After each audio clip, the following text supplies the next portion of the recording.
Assalamualaikum warahmatullahi wabarakatuh. Berjumpa kembali di channel ini. Salam sejahtera untuk kita semua, seluruh tenaga honorer di daerah. Berikut akan saya sampaikan aturan terbaru yang ditetapkan di Surat Edaran Kemenpan terkait dengan kategori tenaga honorer yang bisa ikut menjadi P3K. Namun sebelumnya, kepada Bapak dan Ibu yang baru bergabung di channel ini, saya mengundang Bapak Ibu sekalian untuk menjadi sahabat profesi guru dengan cara subscribe dan aktifkan loncengnya untuk mendapatkan informasi terbaru dari channel ini. Pasca adanya surat edaran terbaru Bapak Ibu sekalian dari Kemenpan menyusul surat edaran sebelumnya di bulan Mei yang lalu, ada perubahan terbaru terkait dengan syarat yang diperkenankan bagi tenaga honorer untuk menjadi P3K. Hal mana di dalam surat edaran tersebut ada 5 syarat yang diperkenankan oleh pemerintah untuk mengikuti seleksi CPNS maupun P3K bagi tenaga honorer atau non-ASN. Dikutip dari JPNN, Kementerian Pendayagunaan Aparatur Negara Reformasi Birokrasi telah mengeluarkan surat edaran terbaru di tanggal 22 Juli yang lalu, hal mana disebutkan di sana bahwa bagi yang memenuhi syarat bisa diikutsertakan atau diberikan kesempatan mengikuti seleksi CPNS maupun P3K untuk tenaga honorer di daerah. Adapun ketentuan honorer yang bisa ikut seleksi CPNS maupun P3K, yang pertama disebutkan adalah berstatus honor K2 yang terdaftar dalam database Badan Kepegawaian Negara dan pegawai non-ASN yang telah bekerja pada instansi pemerintah. Yang kedua, mendapatkan honorarium dengan mekanisme pembayaran langsung yang berasal dari APBN untuk instansi pusat dan APBD untuk instansi daerah, bukan melalui mekanisme pengadaan barang dan jasa baik individu maupun pihak ketiga. Nah, ini kalau kita perhatikan hanya tenaga honorer yang termasuk PTT atau GTT yang gajinya dialokasikan dari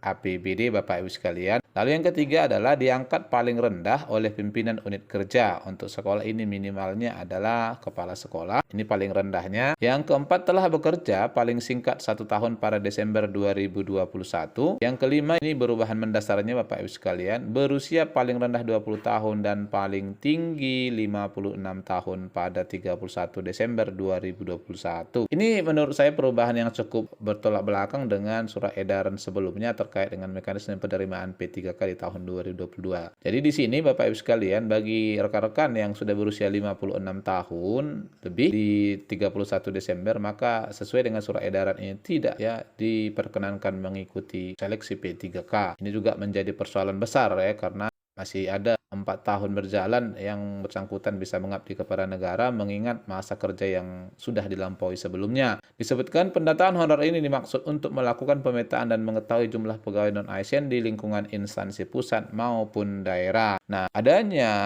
batas usia 56 tahun untuk pendaftaran P3K ini Bapak Ibu sekalian, pimpinan honorer K2 protes. Terbitnya surat edaran Kemenpan terbaru disambut positif honorer, namun ada ganjalan di hati mereka lantaran regulasi itu memberikan batas usia 56 tahun untuk ketentuan honorer mendaftar pegawai pemerintah dengan perjanjian kerja. Kenapa dibatasi 56 tahun ya? Kan masih ada honor K2 yang usianya 57 sampai 58 tahun. Malah yang P3K 2021 hanya bisa menikmati gajinya 6 bulan karena pensiun, kata Ketua Forum Honor K2 DKI Bu Nurbaiti. Nah, inilah Bapak Ibu sekalian informasi terbaru terkait dengan regulasi yang dimuat di surat edaran Kemenpan terbaru, sehingga dengan ini ada rekan-rekan kita yang ternyata dibatasi kesempatannya mengikuti seleksi P3K. Barangkali ini yang bisa saya sampaikan, semoga bermanfaat. Wassalamualaikum warahmatullahi wabarakatuh.